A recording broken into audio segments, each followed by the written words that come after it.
ઇકોનોમિકનું આર્થિક હબ ગણાતા સુરત શહેરના રિંગ રોડ સ્થિત કાપડ માર્કેટમાં દુકાન શરૂ કરી ₹2 કરોડ 11 લાખ રૂપિયાનો માલ ખરીદી દુકાનો બંધ કરી મહારાષ્ટ્રના પૂણા ભાગે છૂટેલા ઠગને સુરત ક્રાઇમ બ્રાન્ચે ઝડપી લાવી જેલના સળિયા પાછળ ધકેલ્યો હતો। રિંગ રોડ સ્થિત કાપડ માર્કેટના વેપારીઓ પાસેથી ₹2 કરોડ 11 લાખ રૂપિયાનો માલ ખરીદી દુકાનો બંધ કરી મહારાષ્ટ્ર ભાગી ગયેલા ઠગની સુરત ક્રાઇમ બ્રાન્ચે પુણેથી ધરપકડ કરી છે। ઠગે પુણેમાં મીઠાઈની દુકાન ખોલીને નવો ધંધો શરૂ કર્યો હતો। પોલીસે ટુરિસ્ટનો વેશ ધારણ કરી આરોપીને ઝડપી પાડ્યો હતો। પકડાયેલા આરોપીની ઓળખ પ્રદીપ જોતારામ ચૌધરી તરીકે થઈ છે, જે મૂળતઃ મહારાષ્ટ્રના પુરંદર પુણેનો રહેવાસી છે। આરોપી રિંગ રોડની માર્કેટમાં ભાડેથી 2 દુકાન લીધી હતી। શરૂઆતમાં તેણે વેપારીઓ સાથે ગાઢ મિત્રતા બનાવી અને સમયસર ચૂકવણી કરીને તેમનો વિશ્વાસ જીત્યો હતો। વિશ્વાસ મજબૂત થતાં વેપારીઓએ માત્ર 3 મહિનામાં જ ₹2 કરોડ 11 લાખ રૂપિયાનો કાપડનો માલ ક્રેડિટ પર આપી દીધો હતો। આરોપીએ સંપૂર્ણ માલ વેચી દીધો અને પછી દુકાનો બંધ કરીને મહારાષ્ટ્ર ભાગી ગયો હતો। આ અંગે પોલીસે ગુનો નોંધ્યો હતો। ક્રાઇમ બ્રાન્ચની ટીમ આરોપીને શોધવા 4 વખત મહારાષ્ટ્ર ગઈ, પરંતુ તે હાથ ન લાગ્યો હતો। આરોપીએ પુણે હાઈવે પર રાજારામ સ્વીટ્સ નામે મીઠાઈની દુકાન ખોલી હતી। તેની માહિતી સુરત ક્રાઇમ બ્રાન્ચને મળી હતી। પોલીસ અધિકારીઓએ ટુરિસ્ટનો વેશ ધારણ કર્યો અને તેની દુકાન પર જઈને પાણીની બોટલ અને મીઠાઈ ખરીદ્યા દરમિયાન તેઓએ આરોપીનું નામ અને અન્ય વિગતો પણ જાણી લીધી। આ પછી સુરત ક્રાઇમ બ્રાન્ચે સ્થાનિક પોલીસની મદદથી દુકાનમાંથી આરોપીને ઝડપી પાડી ગુનાનો ભેદ ઉકેલાયો હતો।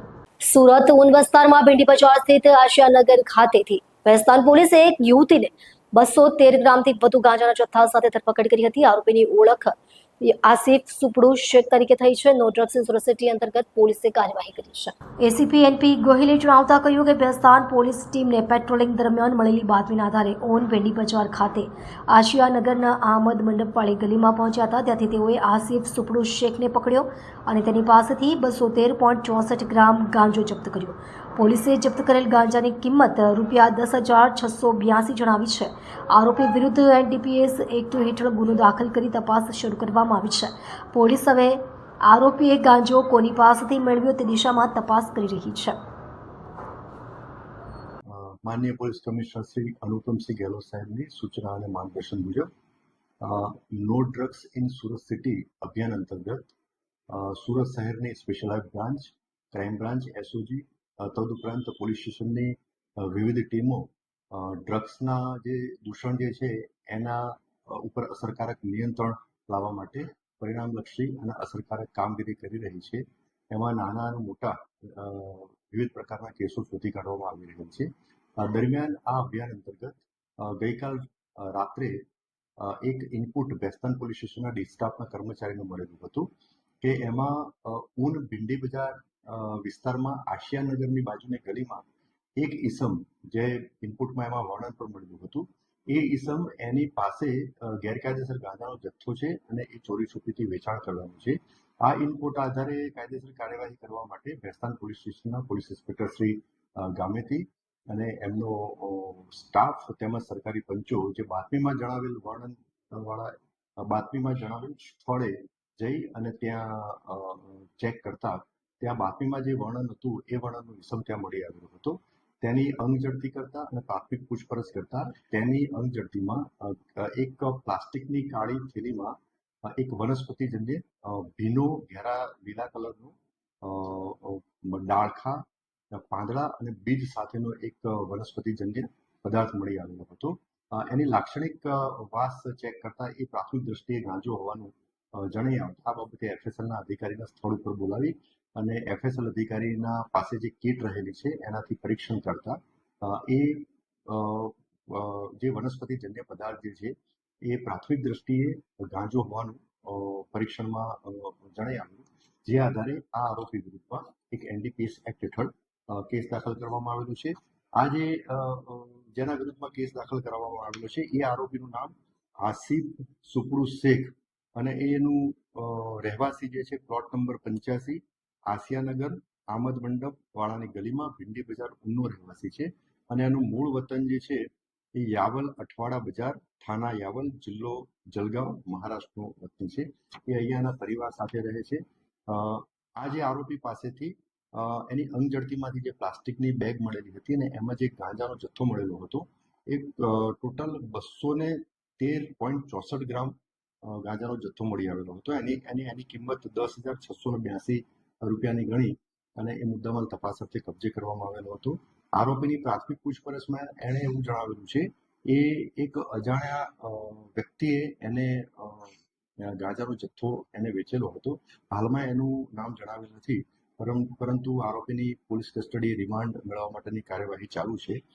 તપાસ દરમિયાન આરોપીની કોઈ ગુનાહિત ઇતિહાસ પણ જણાઈ આવતું નથી અને આ આરોપીની પ્રાથમિક પૂછપરછમાં એવું જણાઈ આવે છે કે છેલ્લા એકાદ મહિનાથી એ આ ગાંજાનો ગેરકાયદેસર વેપાર કરે છે અને એ થોડી ઓછી કિંમતમાં ગાંજાનો જથ્થો લાવે છે અને નાની પ્લાસ્ટિકની કોથળીમાં બનાવી અને છૂટક ગાંજાનો જથ્થો વેચાણ કરે છે ગેરકાયદેસર રીતે. એટલે આ બાબતની મોડસ ઓપરેન્ડીથી એક ડ્રગ પેડલર તરીકે આ રીતના ગાંજાનો જથ્થાનું વેચાણ કરે છે. તો એ બાબતની હાલમાં તપાસ પણ ચાલુ છે. સુરતની નવી સિવિલ હોસ્પિટલ ફરી વિવાદમાં સપડાઈ છે. ગઈકાલે મોડી સાંજે સારવાર અર્થે આવેલી 4 વર્ષની બાળકીના મોત થતા પરિવારે ડોક્ટરોની બેદરકારી દાખવી હોવાનો આક્ષેપ કર્યો હતો. માસૂમ બાળકના મોતથી માતા પિતા પર દુઃખનો પહાડ તૂટ્યો હતો. સુરતની નવી સિવિલ હોસ્પિટલ એકવાર ફરી વિવાદના ઘેરાવામાં આવી છે. 4 વર્ષની એક બાળકીના મૃત્યુને લઈને હોસ્પિટલ પ્રશાસન અને ડોક્ટરો પર ગંભીર લાપરવાહીના આરોપો મુકાયા છે. પરિવારનો આક્ષેપ છે કે સમયસર સારવાર ન મળવાના કારણે બાળકીના જીવનનો ભોગ લેવાયો છે. ઘટનાની વિગતો અનુસાર 4 વર્ષની બાળકીને તાવ અને ખાસ કરીને પગમાં દુખાવો થતાં ગઈકાલે સાંજે તેને નવી સિવિલ હોસ્પિટલમાં દાખલ કરાવવામાં આવી હતી. પરિવાર દ્વારા જાણવા મળ્યું કે સાંજે આશરે 8 વાગે તેની હોસ્પિટલમાં એડમિટ કરાઈ હતી. જોકે પરિવારનો આક્ષેપ છે કે એડમિટ બાદ બાળકીને ડોક્ટરોની યોગ્ય સારવાર ન મળી અને મોડી રાત્રે આશરે 11 વાગે હાજર રહેલા તબીબે બાળકીને મૃત જાહેર કરી, જેથી પરિવાર સ્તબ્ધ રહી ગયો. બાળકીની માતાએ પત્રકારો સમક્ષ આક્રોશ વ્યક્ત કરતા કહ્યું, ડોક્ટરો અને સ્ટાફે કોઈ ખાસ ધ્યાન ન હતું આપ્યું. અમારી એક જ દીકરી હતી, તેનું મોત ફક્ત લાપરવાહીના કારણે થયું છે.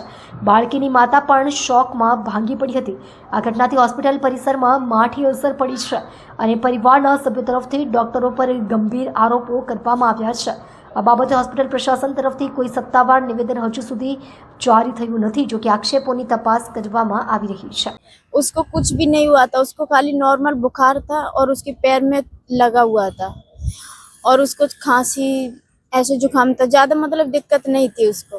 हमने हर जगह उसको इलाज कराया था लेकिन उसको आराम नहीं मिल रहा था. अब ये लोग बोल रहे हैं कि तुम्हारे बच्चे की सीरियस हालत बहुत थी. हम कैसे मान सकते हैं कि उसका सीरियस हालत थी? ये डॉक्टर लोग बोल रहे थे कि तुम्हारा बच्चा की सीरियस हालत थी, लेकिन मैं नहीं मान सकती हूँ क्योंकि ये हॉस्पिटल में ये लोग सच बोल रहे हैं. वो 4-5 डॉक्टरों से मैं इलाज कराई हूँ, वो सब झूठ बोल रहे थे क्या? वो सब ने मेरे को बोला अगर मेरा बच्चा सीरियस होता तो वहाँ पे मैं दवाई करा रही थी, तो वो लोग बोलते ना कि तुम्हारा बच्चा सीरियस है, आप भर्ती करो. भर्ती तो मैं अपनी मर्जी से किया हूँ यहाँ पे, क्योंकि मेरा बच्चा जल्दी ठीक हो जाए, इसीलिए. इतना सीरियस नहीं था जितना ये बता रहे हैं. इन्होंने प्रेशर उसके ऊपर डाला है. जो उसको बीमारी नहीं थी वो बीमारी इसने इन लोगों ने बताया है. उसके ऊपर प्रेशर इतना डाला है कि मेरा बच्चा मेरे सामने दम तोड़ा है. ठीक है, 11 बजे की बात है और हम दोनों को एक एक करके इन्होंने भेजा था कि आप पहले तो मेरे घर वालों को बोला था कि आप चले जाओ. इतना दूर भेजा था, वहाँ से 1 घंटे में लौट के 2 घंटे में आदमी आएगा. और फिर मेरे को भेजा था नीचे कि आप एक्सरा करा के लाओ. फिर उसके मैंने इनको वो बोला था कि मैं बच्ची का बाप चला चुका है, जहाँ से जा चुका है, तो माँ है तो उसको रहने दो. तो ये बोल रहे थे कि नहीं आप चली जाओ, यहाँ पर कोई भी नहीं है, फ्री. मैंने इनको बोला था कि आपने हॉस्पिटल से किसी बच्चे को भेजो या किसी को भेजो, तो ये बोल रहे थे कि नहीं आपको ही जाना पड़ेगा. फिर मैं गई हूँ नीचे, तो वहीं पर डॉक्टर मेरे को मिला था, तुरंत ही पहुंच गया. बोल रहा था कि लाओ मैं करा के लाऊंगा एक्सरा. मैंने कहा आप अभी तो बोल रहे थे कि हम फ्री नहीं है, अब इतना जल्दी फ्री भी हो गए. मतलब उनको भाना चाहिए था कि ये नीचे जाए. નાર્કોટિક્સ ડ્રગ્સ સહિતના અનધિકૃત તંબાકુ ઉત્પાદનોના વેચાણ પર અંકુશ મૂકવા માટે સુરત પોલીસની સ્પેશિયલ ઓપરેશન ગ્રુપ દ્વારા ચાલતી કાર્યવાહી દરમિયાન મોટી કાર્યવાહી કરવામાં આવી છે. વરાછા વિસ્તારમાંથી કુલ 65,000 રૂપિયાની ઈ સિગરેટનો જથ્થો ઝડપી પાડી વધુ તપાસ હાથ ધરી છે. પોલીસને મળેલી માહિતી અનુસાર શહેરના પાનના ગલ્લાઓ અને તમાકુ ઉત્પાદનોના હોલસેલ વિક્રેતાઓ દ્વારા ઈ સિગરેટ, હેલ્થ વોર્નિંગ વિનાની સિગરેટ અને ઈ હુક્કા જેવા પ્રોડક્ટ્સનું અનઅધિકૃત વેચાણ કરવામાં આવતું હતું, જેથી એસઓજીની વિવિધ ટીમોએ આવા રિટેલર્સ અને હોલસેલ વિક્રેતાઓ પર નજર રાખી હતી. આ દરમિયાન એસઓજીના પોલીસ કર્મી રામજીભાઈ મોહનભાઈ અને અનિરુદ્ધસિંહ મેરુભાના નાવલેને મળેલી ચોક્કસ માહિતીના આધારે વરાછાના વિક્રમનગર સોસાયટી સેક્ટર 1 સ્થિત ઘરના પાર્કિંગમાં રેડ કરી હતી. આ દરમિયાન 29 વર્ષીય નાઝીર આશિષ મહેશ પસ્તાગિયાને 65 રૂપિયાની પ્રતિબંધિત સિગારેટ સાથે ઝડપી પાડવામાં આવ્યો છે. સુરતના મૈદરપુરા વિસ્તારમાંથી એસઓજીએ નકલી ઘડિયાળોનો મોટો જથ્થો ઝડપી પાડ્યો છે. ખાસ ઓપરેશન દરમિયાન ફાસ્ટેગ બ્રાન્ડની કિંમતી ઘડિયાળોની નકલો વેચવાના આરોપમાં એક દુકાનદારની ધરપકડ કરવામાં આવી છે. પોલીસ કમિશનરની સૂચના મળતા એસઓજી પોલીસ ઇન્સ્પેક્ટર ટીબી પંડ્યાની ટીમે આ કાર્યવાહી હાથ ધરી છે. પોલીસને માહિતી મળી હતી કે મૈદરપુરા ટાવર રોડ પોસ્ટ ઓફિસની નજીક આવેલી કોમર્સ હાઉસ બિલ્ડિંગની દુકાન નંબર G28 પર નકલી ઘડિયાળોનું વેચાણ ચાલી રહ્યું છે. આ માહિતીના આધારે એસઓજી ટીમે ટાઇટન કંપનીના કાયદાકીય સલાહકારો સાથે મળીને દુકાન પર દરોડો પાડ્યો. કાર્યવાહી દરમિયાન દુકાનદાર જતીન હરીશભાઈ ચોપરાની ધરપકડ કરવામાં આવી છે. પોલીસે દુકાનમાંથી ફાસ્ટ્રેક બ્રાન્ડની નકલી ઘડિયાળો જપ્ત કરી છે, જેની બજાર કિંમત લગભગ 3.5 લાખ રૂપિયા છે. આ ઘડિયાળો ટાઇટન કંપનીના ઓરિજિનલ ફાસ્ટ્રેક બ્રાન્ડની ડુપ્લિકેટ કોપી હોવાનું જાણવા મળ્યું છે. શહેરમાં નકલી અને ઓરિજિનલ બ્રાન્ડની વસ્તુઓનું વેચાણ કરતા લોકોને ઓળખવા માટે એસઓજી દ્વારા આવી કાર્યવાહી કરવામાં આવી છે. સુરત શહેર પોલીસે સાયબર ક્રાઇમ શાખાએ ફોરેક્સ ટ્રેડિંગના નામ પર થયેલા મોટા ઘોટાલાનો પર્દાફાશ કર્યો છે. આ કેસમાં એક આરોપીને મુંબઈથી ધરપકડ કરવામાં આવી છે. આરોપીઓએ ફરિયાદીને વાર્ષિક 70% નફા સાથે રિટર્નનું લાલચ આપી કુલ 29,06,283 રૂપિયા ઠગાઈના ગુનામાં ધરપકડ કરવામાં આવી છે. આરોપીઓએ હાઈફિન માર્કેટ્સ લિમિટેડ નામની ફોરેક્સ ટ્રેડિંગ કંપનીમાં રોકાણ કરવાના બહાને ફરિયાદીને સંપર્ક કર્યો. તેમણે વાર્ષિક 70% નફો મળશે એવી લાલચ આપી હતી. આ લાલચમાં ફસાઈને ફરિયાદી વિવિધ બેંક ખાતાઓમાં અને રોકડ કુલ 29,06,283 રૂપિયા ટ્રાન્સફર કર્યા. આરોપીઓએ ફરિયાદીને એક પણ રૂપિયો પરત કર્યા વિના છેતરપિંડી કરી હતી. છેતરપિંડીનો ભોગ બનેલા ફરિયાદીએ સાયબર ક્રાઇમ હેલ્પલાઇન નંબર પર ફોન કરી ફરિયાદ દાખલ કરી હતી.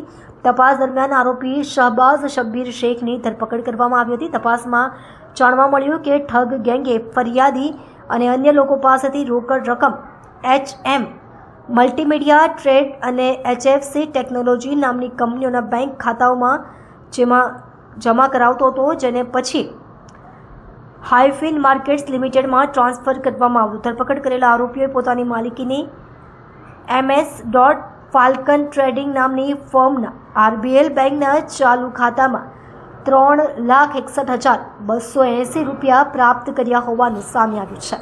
આરોપી શહેબાઝ શેખ હાઈફિન માર્કેટ્સ લિમિટેડના માલિક પાસેથી વોટ્સએપ અને ઈમેલ દ્વારા કસ્ટમર કોલિંગ ડેટા મેળવી તેને વર્ગીકૃત કરવાનું કામ કરતો હતો. તે ટેલિકોલરોના ડેટા વેચતો, ગ્રાહકોની શીટ તૈયાર કરતો અને ડેટા એન્ટ્રીનું કામ સંભાળતો હતો. તપાસમાં જાણવા મળ્યું છે કે તે અન્ય આરોપીઓ સાથે મળીને ફોરેક્સ ટ્રેડિંગમાં રોકાણ કરવાના બહાને વિવિધ ગ્રાહકો પાસેથી રકમો ઉઘરાવતો હતો. આ કામ બદલ તેને માસિક 30,500 રૂપિયા પગાર અને 7,000 રૂપિયા કમિશન મળતું હતું. આ ઘોટાલામાં વપરાયેલા બેંક ખાતાઓની NCCRP પર તપાસ કરતા કુલ 9થી વધારે ફરિયાદો મળી હતી. આ તમામ ફરિયાદોમાં કુલ 1,11,17,586 રૂપિયાની છેતરપિંડી કરાઈ છે, જે આ ઘોટાલાના રાષ્ટ્રવ્યાપી નેટવર્કનું સૂચન કરે છે. 2025ના રોજ સાયબર ક્રાઇમ પોલીસ સ્ટેશનમાં એક ગુના નોંધવામાં આવી હતી, જેમાં જે ફરિયાદી છે એક સિનિયર સિટીઝન છે અને એમની જિંદગીની જે આખી કમાઈ હતી, જે જમા પૂંજી હતી, એ બધા એમને એક ઇન્વેસ્ટમેન્ટ ફ્રોડમાં નાખીને એમની સાથે એક છેતરપિંડી કરવામાં આવ્યો હતો. જે કુલ ફ્રોડની રકમ છે 29 લાખ છે અને એમાં જે ફરિયાદી છે એમને સામેથી કોલ આવ્યો હતો ગયા વર્ષની 10મા મહિનામાં, ઓક્ટોબર 2024માં, અને એમને એમ કહેવામાં આવ્યું કે અમે લોકો હાઈફિન કંપનીથી વાત કરી રહ્યા છીએ અને તમે અમારી કંપનીમાં અગર ઇન્વેસ્ટ કરો તો તમને 17% વધારે રિટર્ન મળશે વાર્ષિક. તો એટલા માટે પછી પહેલાં તો જે ફરિયાદી છે એમને 3 લાખ રૂપિયા જ ઇન્વેસ્ટ કર્યું હતું. પછી 3 લાખમાં એમને જ્યારે એમ લાગ્યું કે હા ખરેખર આ સાચું છે, કેમ કે હાઈફિનનું એક પોર્ટલ પણ હતું અને એ લોકો લોગિન અને પાસવર્ડ જાતે રાખતા હતા, પણ પછી ફરિયાદીને એમ બતાવતા હતા કે જો તમારા પોર્ટલ પર આટલું તમને રોકાણ દેખાય છે અને તમારું રિટર્ન આટલી વધી ગઈ છે. પછી ફરિયાદી ફક્ત ટેસ્ટ કરવા માટે કે ખરેખર સાચું છે કે કેમ એટલા માટે વિડ્રોનું ઓપ્શન હતું.